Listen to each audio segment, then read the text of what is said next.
Библиядан алынган тарих. Алланың Абрамны сынавы.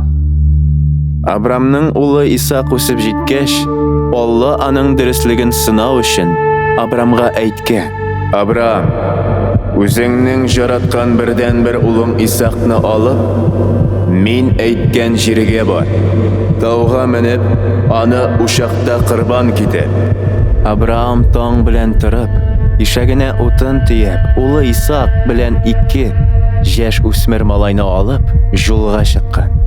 3 көн үткәннән соң алар Алла күрсәткән таулы җиргә барып җиткәннәр.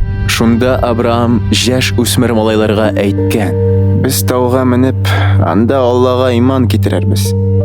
Әйләнеп килгәнче, сез монда тау астында безне көтегез.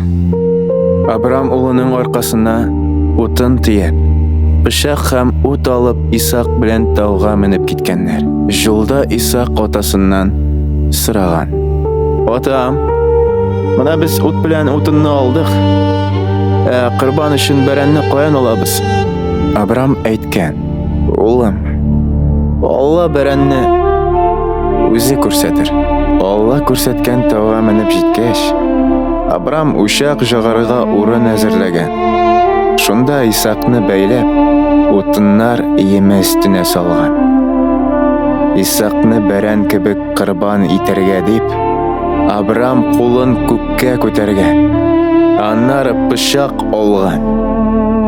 Шул вакытта күктән Алла фәрештәсе аны туктатып әйткән: Исаакка бер нәрсә дә эшләмә. Мин хәзер синең Алладан куркканыңны аңладым. Минем өчен үзеңнең бердән-бер улыңны да корбан итәргә әзер икәнсең.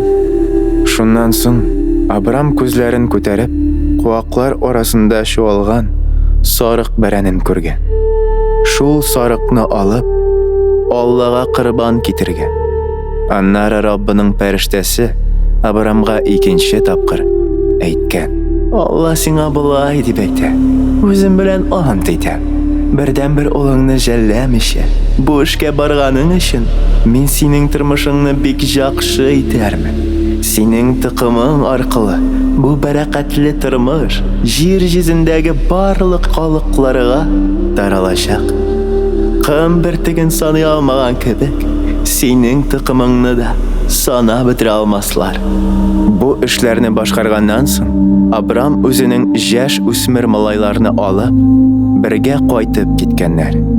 Абрам шушы сынауларны узып, дөрес кеше булып калган.